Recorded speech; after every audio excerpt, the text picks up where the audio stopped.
자, 제목을 한번 볼까요? 우리가 기다리는 것은.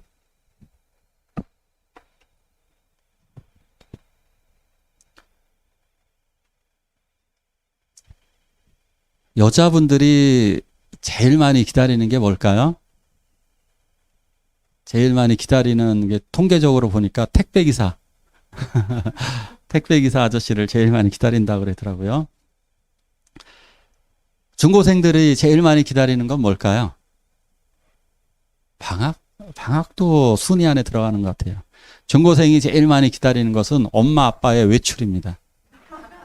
더 좋아하는 것은 엄마 아빠가 일주일 동안 어디 떠나가는 겁니다. 그거 이제 대박이라고 그럽니다. 그럼 애들은 대박 그래갖고 엄마 아빠 어디 좀 안 가냐고 좀 그런 얘기를 합니다. 우리들은 기다리는 것이 있습니다. 어떤 분들은 주식 대박을 기다립니다. 어떤 분들은 로또 대박을 기다리고요. 군인들은 제대를 기다립니다. 젊은 또 게임을 좋아하는 사람들은 게임 레벨업을 또 기다립니다. 계속해서 자기가 기다리는 것들이 하나하나씩 있습니다. 근데 우리가 정말 기다려야 할 것은 무엇일까요? 오늘 말씀을 통해 좀 알아보도록 하겠습니다. 말씀 보면 예수님이 탄생하실 때에 여러 가지 일들이 일어났습니다. 특별히 동방박사와 목동들이 한자리에 있게 되는 놀라운 사건이 벌어졌습니다. 예수님이 태어나신 장소는 베들레헴인데요. 베들레헴은 예루살렘에서 한 8km 떨어져 있는 한적한 시골입니다. 지금이야 뭐 도시에서 서울에서 조금 떨어져도 굉장히 발전하죠. 지금은 뭐 일산, 성남, 그러니까 분당, 뭐 하남시 이런 데 다 컸잖아요. 근데 옛날엔 그런 거 아니었죠. 옛날에는 뭐 강남 이런 뭐 배추밭 이런 거잖아요. 그러니까 서울에서 조금만 떨어져 있어도 완전 깡시골이었습니다. 옛날에는. 그러니까 옛날 개념으로 보셔야 돼요. 그러니까 예루살렘에서 8km 떨어져 있는 베들레헴은 완전한 깡시골, 아주 작은 마을이었습니다. 이 마을에서 예수님이 태어나셨는데 하필이면 이때에 아주 굉장히 중요한 사건 두 가지가 펼쳐지게 됩니다. 그 중요한 사건 두 가지가 무엇이냐? 첫째가 바로 인구조사 명령이었습니다. 시저 황제가 아우구스투스라고 하는데요. 옥타비아누스입니다. 이 황제가 갑자기 인구조사 명령을 내립니다. 물론 이건 목적은 세금 뜯어내려고 그러는 겁니다. 옛날에 인구조사 뭐 이런 거 무슨 조사한다 그러면 다 세금입니다. 세금하고 관련이 있습니다. 인구조사를 했는데 그 인구조사 때문에 고향으로 가게 됩니다. 원래 로마는 그렇지 않습니다. 그냥 사는 데서 인구조사를 합니다. 근데 유대인들은 오기가 있습니다. 유대인들은 자존심이 있어서 자기 고향 마을에 가서 호적 조사를 합니다. 그러니까 그거 이유가 뭐냐? 나는 원래 이쪽 출신이야 이런 겁니다. 나는 다윗의 왕손이야. 베들레헴은 다윗 왕이 태어난 고향이기 때문에 나는 다윗의 왕손이니까 당연히 내 고향에 가서 인구조사를 하는 게 맞지. 그래서 거기에 가서 호적 등록을 하는 겁니다. 호적 등록을 하고 나는 왕의 자손이라고 하는 것을 다시 한번 되새기는 계기가 되는 겁니다. 그래서 자기 고향 땅을 굉장히 중요하게 생각을 하는 겁니다. 그래서 사도 바울 같은 경우도 자기를 소개할 때 그렇게 소개하죠. 나는 베냐민 지파. 이렇게 딱 얘기하죠. 베냐민 지파. 출신이다. 이렇게 자기를 탁 이야기를 하잖아요. 자기 출신을 이야기를 하는 겁니다. 그래서 우리도 뭐 어디 이씨 몇 대선 이런 거 강조하는 것과 비슷합니다. 자, 그런데 여기에서 놀라운 사실 바로 그 타이밍에 또다시 마리아도 또 임신을 했다는 사실입니다. 마리아의 임신과 이 호적을 통해서 베들레헴으로 가게 되고 그 베들레헴에서 그것도 마곡간으로 가게 되는 아주 신비한 현상이 벌어지는 거죠. 그러니까 호적이 없었다면 마리아도 갈 필요가 없는 거죠. 그런데 임신을 했기 때문에 임신한 여자를 혼자 두고 또 갈 수가 없습니다. 그래서 차라리 데리고 가기로 결정한 것 같습니다. 원래 한 명만 가도 된다 그래요. 그런데 혼자 남겨진 이 여자 더군다나 마리아에 대한 평판이 안 좋잖아요. 그 당시 때 임신 사실이 다 드러났으니까 여성을 혼자 둘 수는 없었던 것 같아요. 아내를. 그래서 어떻게든 아내를 데리고 같이 가서 그곳에서 아이를 낳을 수밖에 없는 상황인데 이것이 바로 기적적으로 하나님의 뜻을 이루는 계기가 되었던 것입니다. 다음 말씀 볼까요? 같이 한번 읽겠습니다. 시작.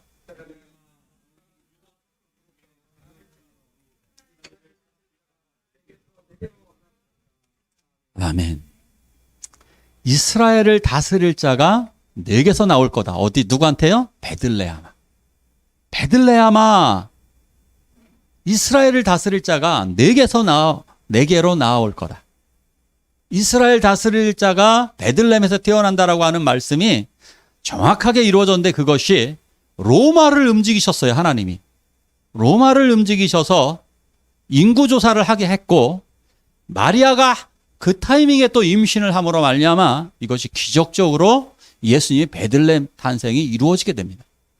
그런데 여기서도 더 놀라운 능력 중에 하나는 그 순간에 또한 하늘의 별을 움직이셔서 동방박사를 그곳으로 오게 하셨다는 사실입니다. 할렐루야. 하나님이 예수님의 탄생 때 하늘 전체까지 주관하셔서 그곳에 있는 별 하나를 이동시키셔서 예수 그리스도가 오심을 준비하고 기다리던 동방박사들을 베들레헴으로 오게 만들었습니다. 또 신비한 사건이 또 있습니다. 예수님 마구간에서 태어나셨는데 여기에 참 안타까운 사연이 있는 거죠. 여관이 베들레헴은 남사만해요. 이거 남사만합니다. 인구수 지금도 인구 한 2만 명 좀 넘습니다. 지금 현재도. 그러니까 옛날에는 더 작았죠. 그러니까 예전에는 여관 같은 거 하나밖에 없었습니다. 여관 자그마한 여관 하나 있었는데 그 여관에서 잠을 자야 되는데 이 호적 때문에 사람들이 많이 몰려가지고 방을 구할 수가 없어서 마구간에서 주무시게 된 거죠.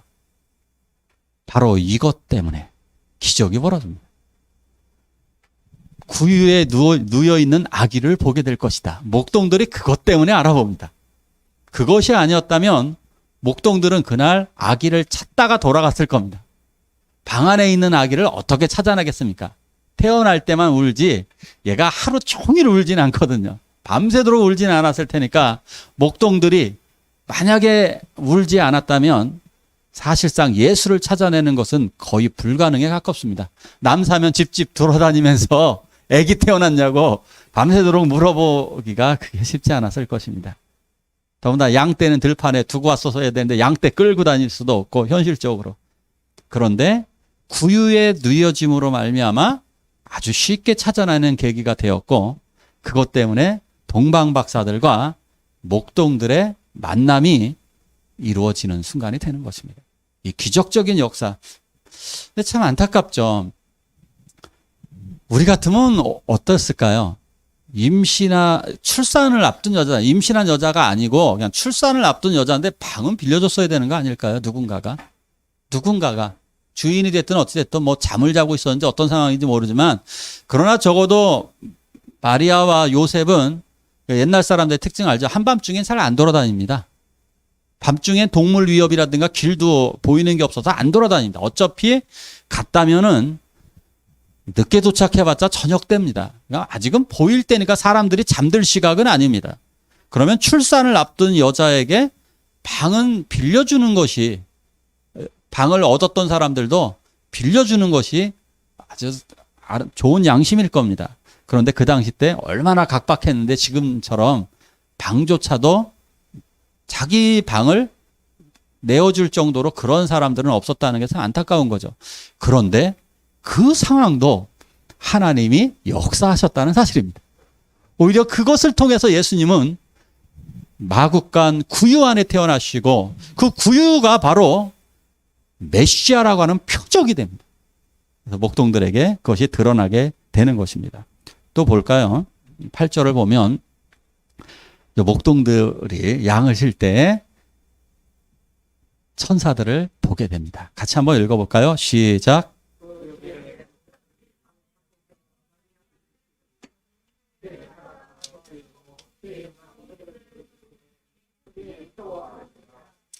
아멘. 베들레헴에서 양을 치고 있었습니다. 이 목동들에게 엄청난 충격적인 일들이 벌어지게 됩니다. 이 사람들은 엄청난 은혜를 받습니다. 엄청난 은혜를 받은 게 뭐냐면 첫째는 영광의 빛을 봅니다. 주의 영광이 두루 비쳤습니다. 이 영광의 빛은 성막을 비추던 빛이었습니다. 성막을 비추던 빛을 영광의 빛이라고 얘기합니다. 그래서 주의 영광이 이스라엘 백성에게 떠나간 적이 있었습니다. 그 영광의 빛이 이스라엘에 다시 돌아왔습니다.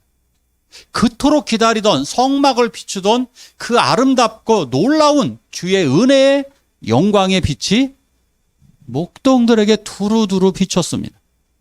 그리고 평생을 살면서 우리도 한 번도 보지 못했던 주의 천사를 목격하게 됩니다. 그 주의 천사도 맨 처음에는 하나지만 그 다음에 찬양했던 것은 하늘에 있는 천군 천사들이었습니다. 수십억 명의 천군 천사들이 하늘을 가득 메우고 찬양하는 것을 보았습니다. 그리고 더 놀라운 것, 구유 안에 있는 아기 예수, 구원자를 바라보게 됩니다. 할렐루야. 엄청난 은혜를 잊게 된 것입니다. 그래서 이렇게 말씀하십니다. 다음 말씀을 볼까요? 너희를 위하여 구주가 나셨는데 곧 그리스도 주시다. 근데 그 증거가 뭐냐? 증거를 보여주겠다는 겁니다. 너희가 지금 구유에 누워 있는 아기를 보게 될 것이다. 증거입니다. 만약에 구유 안에 예수님이 누워 있지 않으셨다면 확인할 방법이 없습니다. 아니, 저 아이가 구주인지를 어떻게 아냐고요. 이게 우리 생각엔 아기 찾아나는 게 쉬워 보일지 모릅니다. 그러나 옛날 상황을 아시는 여기 40대 이상의 분들은 확실히 알고 있습니다. 옛날 집집마다 아이가 몇 명인가요? 6남매에서 10남매입니다. 6남매에서 10남매여가지고요. 초등학교를 가는데 100여 명의 아이들이 초등학교를 갔었습니다. 근데 지금 그 마을에서 한 명도 안 갑니다. 그렇잖아요. 옛날에 한 마을마다 100여 명의 초등학생들이 있어서 아이들이 여기저기에 애기들이, 갓난 애기들이 줄비했었습니다. 60가구밖에 안 됐는데요. 그럼 1000가구 되고 그러면 어떻게 찾아낼래요, 아이를? 그런데 표적이 너무나 쉬웠습니다. 그 표적이 뭐예요? 구유 안에 뉘어있는 아기만 찾아내면 됩니다. 마구간만 찾아내면 됩니다. 구유 안에 뉘어있는 아기를 보기만 하면 되는 것입니다.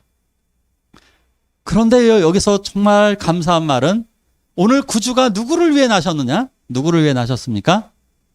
너희를 위하여. 너희를 위하여. 오늘 너희를 위하여 구주가 나셨다. 제일 먼저 들려온 하나님의 음성입니다. 제일 먼저 들려온 천사들, 하나님의 명령을 받은, 사실상 하나님의 음성입니다. 하나님의 명령을 받은 천사들이 오늘 너희를 위하여 구주가 나셨다. 가장 먼저 복음을 들은 사람들이 목자들이었습니다.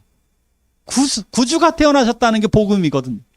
그런데 그 구주가, 그 복음을 목동들이 가장 먼저 들었고 가장 먼저 전해주는 사람이 됩니다. 그러니까 목동들이 최초로 복음을 들었고 최초로 복음을 전해준 최초의 복음 전도자들이 되었습니다. 할렐루야. 그 당시에 목동들의 삶을 보면 어땠을까요? 목동들은 참 불행하게 살았습니다. 지금도 그쪽 지역은 영도 가까이 떨어집니다. 영도 가까이 떨어져서 너무너무 밤이 되면 춥습니다. 밤이 몇 시간인가요? 밤이 몇 시간 정도 되죠? 최소 12시간이죠. 근데 겨울엔 밤이 몇 시부터 시작되죠? 겨울에 5시. 아침은 해가 뜨는 건 몇 시죠? 8시 막 이렇게 되죠. 7시, 8시 되죠. 그럼 밤이 몇 시간이에요? 몇 시간이야? 15시간 막 이렇게 되죠. 너무너무 춥습니다. 밤이 되면. 그 고통스러운 밤의 시간이 밤이 지나가기를 기다리는 거예요. 그래서 파수꾼들이 아침을 기다리는 이유가 뭐냐면 그 따뜻함이 너무너무 좋은 거예요. 그래서 이 사람들은 잠을 잘 때 어떻게 자느냐? 양틈에 잠을 잡니다. 양틈에. 목동들은 우리가 없는 경우가 많아요. 우리가 없는 사람들은 어디서 자느냐? 양틈에 자는 거예요. 양들하고. 양들이 얼마나 냄새 나는지 아시죠? 목장에 한번 가보세요. 양들이 얼마나 더러운지를 아실 수 있을 겁니다. 그래서 노래도 있잖아요. 양틈에 자던 목자들. 자, 양틈에 자다 보면 냄새가 어떻게 될까요? 그 몸에 다 배이게 됩니다. 몸에서 동물을 키우던 사람들은 어떤 자매가 고백을 하는데, 그 중학생이죠. 중학생 자매가 얘기하는데, 자매가 고백을 하게, 우리 아버지가 너무너무 싫다는 거예요. 왜? 아빠가 돼지를 키우래. 아빠가 돼지를 키우니까 돼지 냄새가 너무너무 싫다는. 그 몸이 배어갖고 친구들이 가면 안 놀아준다는 거예요. 너 돼지 냄새나. 냄새가 배어 있어요. 아빠가 키우는데도 집안 자체에 냄새가 배어져 있어요. 그런데 양들과 함께 잠을 자면 냄새가 나기 때문에 사람들이 피합니다. 이 목동들은 얼굴이 바깥에만 있었기 때문에 새까맣니다. 세수는 얼마큼씩 할까요? 거의 안 합니다. 목욕 안 합니다. 그냥 목욕하는 거 모릅니다. 몸에서는 그냥 냄새가 나고 머리는 그냥 항상 떡져 있습니다. 그렇기 때문에 이 사람들을 사람으로 인정하지 않습니다. 목동들을.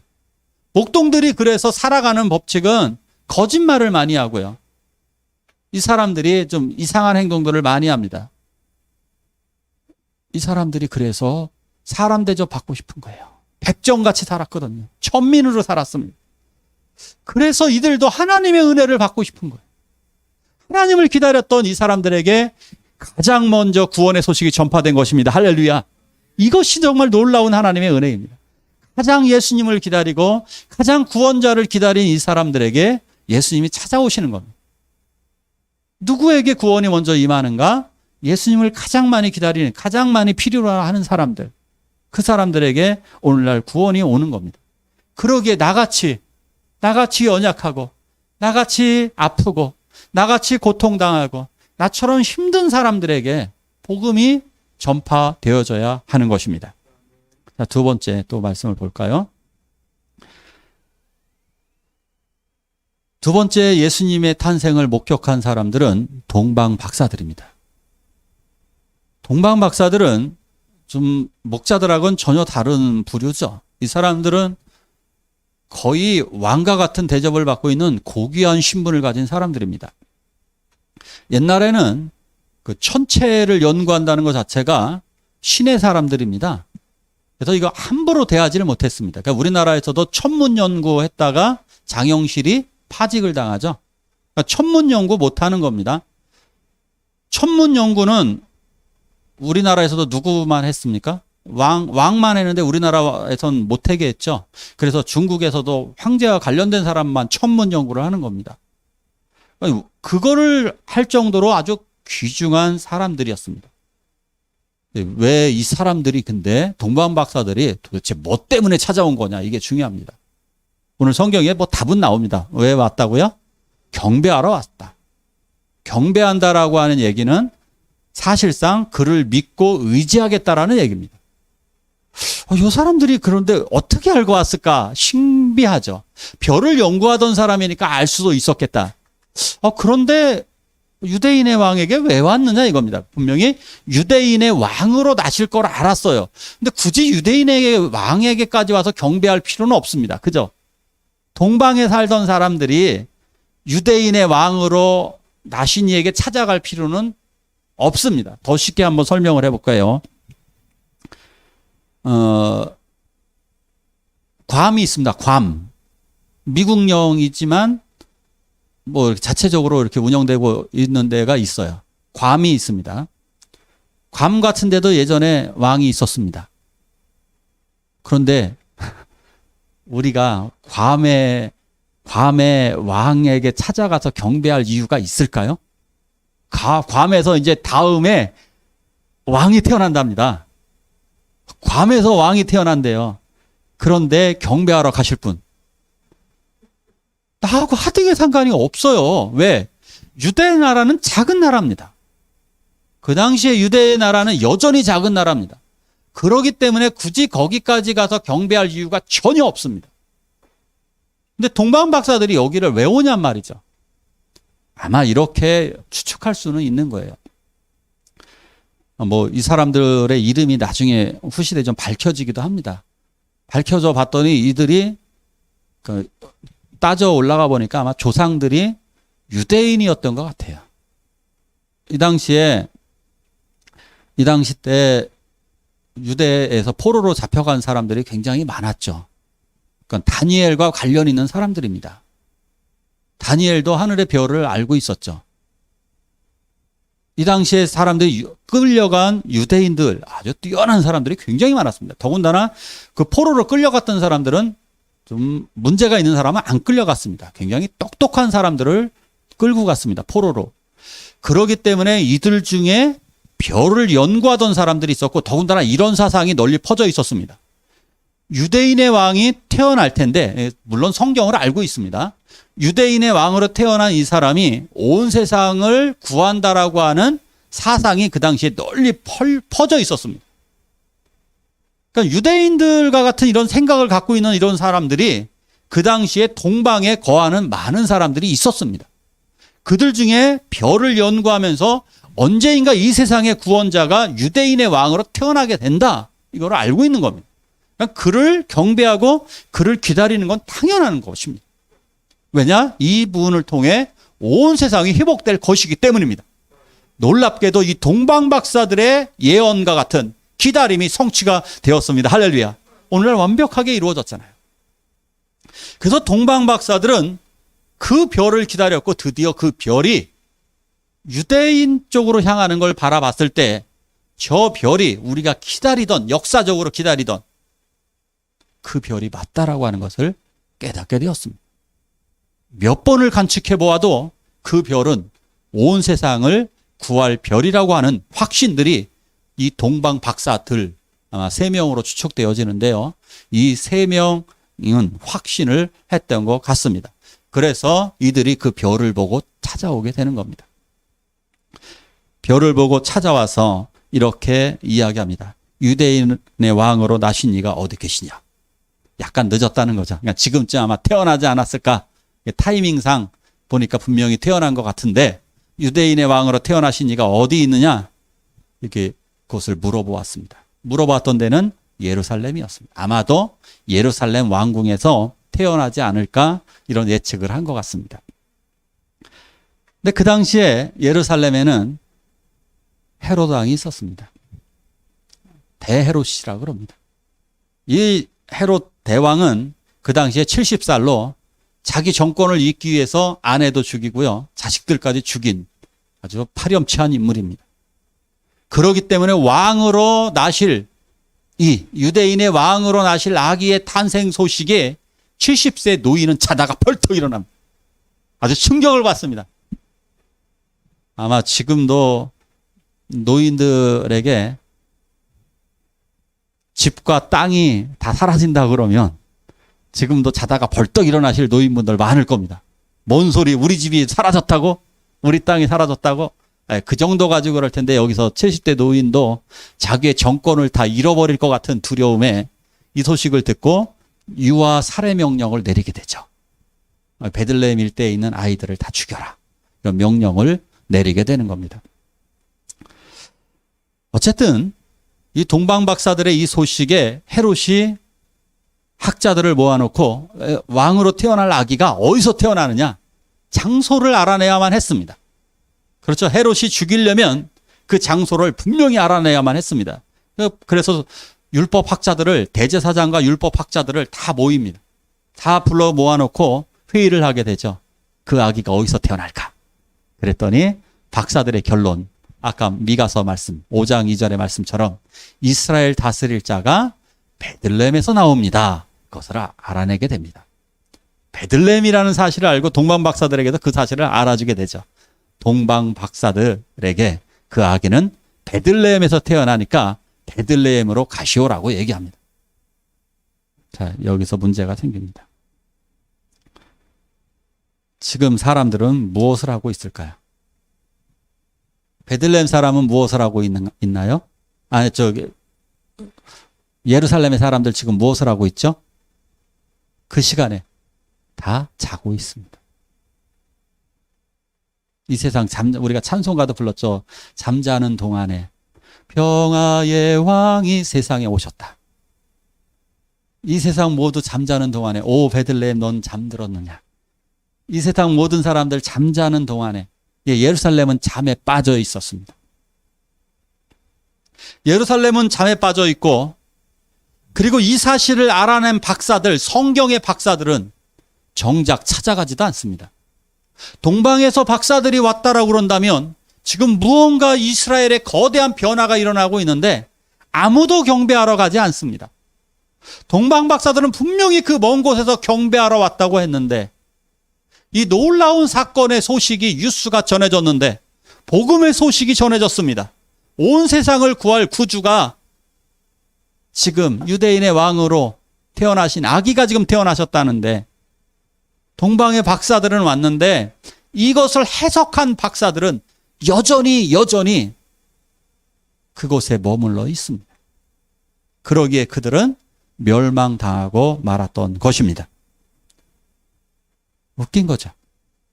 지금 월요일인가 언제 재난지원금 그것에 대해서 선율이와 이야기를 했습니다. 근데 선율이가 이야기를 하더라고요. 아빠 그거 지금 마비가 됐어, 인터넷이. 재난지원금 10만 원 받는다는 소식에는 마비가 될 정도로 달려가는데, 온 세상에 구원자가 오신다는 소식에는, 예수님이 다시 오신다는 소식에 대해서는 관심도 없습니다. 검색도 안 합니다. 어디서 하는지 검색도, 관심도 없습니다. 마치 이 당시의 학자들처럼, 이 당시에 예루살렘에 잠자는 사람들처럼 세상은 여전히 관심이 없습니다.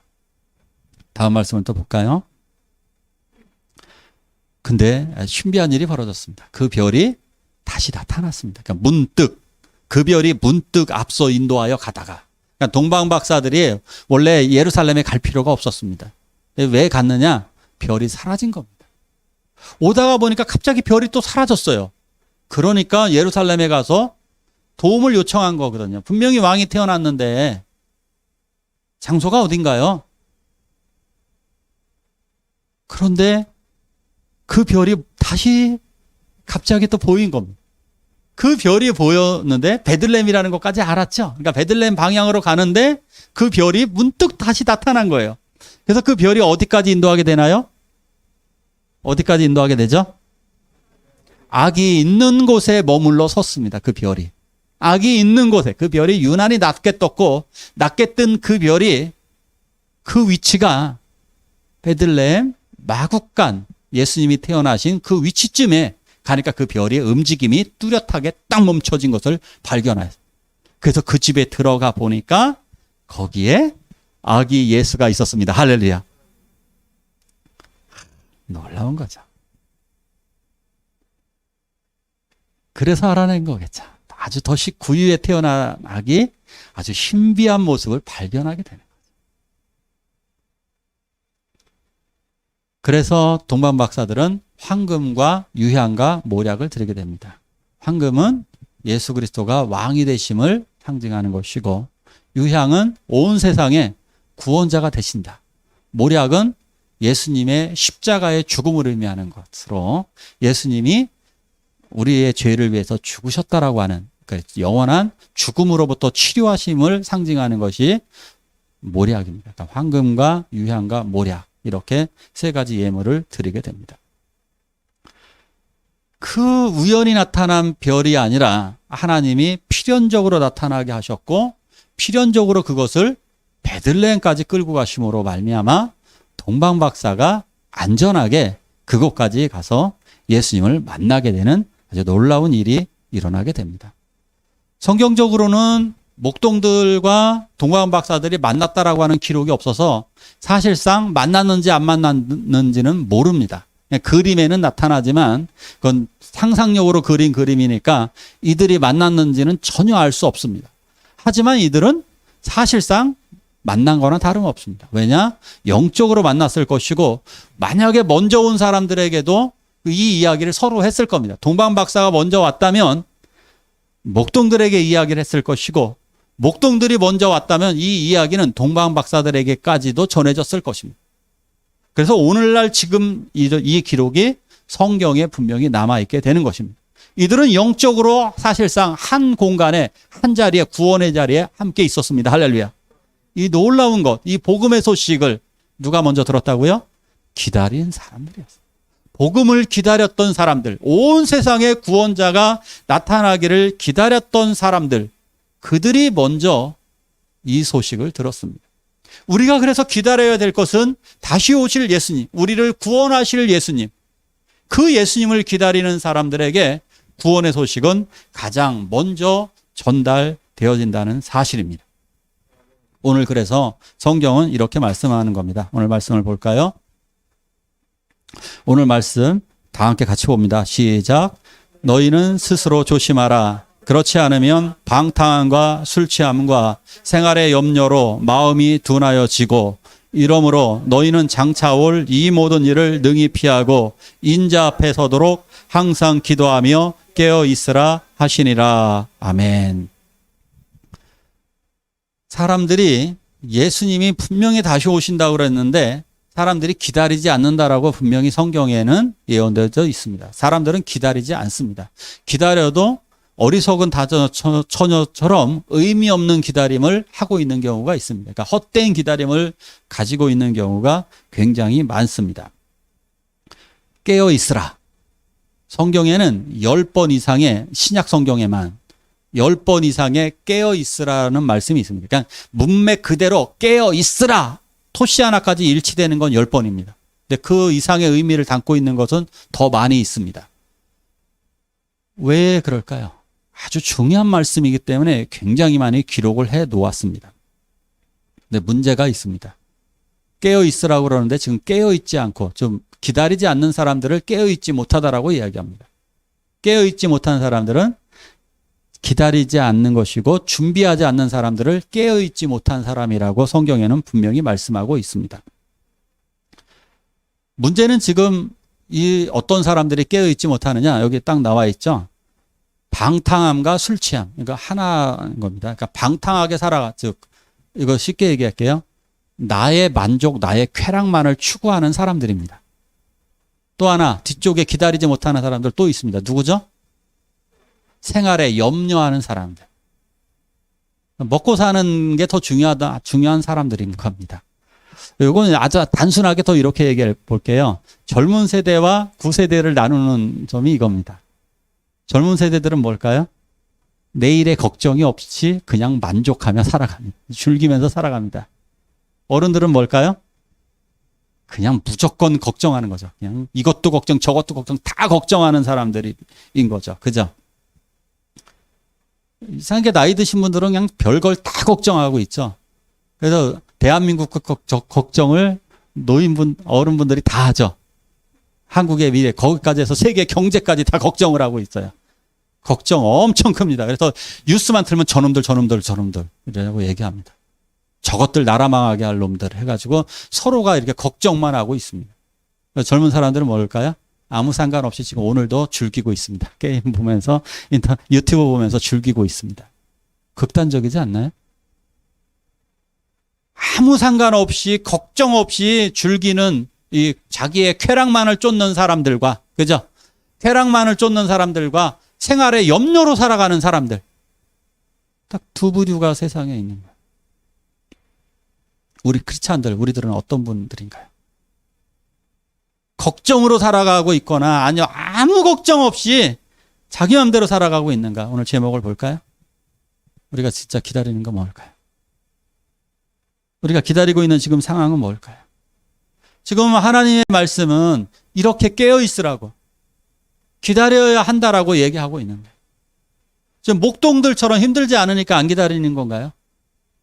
고귀한 신분이어서 지금 내가 비교적 여유롭게 살아가니까 그냥 걱정하지 않는 건가요? 부자로 고귀하게 살아갔던 동방박사들도 결국 예수님을 기다렸고 그들은 예수님을 만나서 구원을 받은 것입니다. 경배했다라는 것은 그를 믿겠고 그의 믿음 안에 살겠다라고 하는 약속입니다. 그게 경배입니다. 하나님의 사람들이 다 그러했던 거죠. 아브라함이 가는 곳마다 경배하고 제단을 쌓고 예배했던 거, 나는 그만을 의지하고 살겠다라고 하는 약속입니다. 그 동방박사들과 목동들은 바로 이것을 한 것입니다. 그러기에 오늘 우리가 기다려야 될 분은 바로 다시 오실 예수님이 아닐까, 이런 말씀으로 말씀을 맺을까 합니다. 우리 이 시간 눈을 감고 기도하길 원합니다. 우리 한 목소리로 기도하길 원합니다. 목동처럼 힘든 내 삶에 예수님의 빛이 비추이도록, 예수님의 빛이 비추이기를 기도하시고요, 주님의 다시 오심을 준비하는 자가 되게 해달라고 우리 한 목소리로 같이 기도하십니다. 하나님 아버지,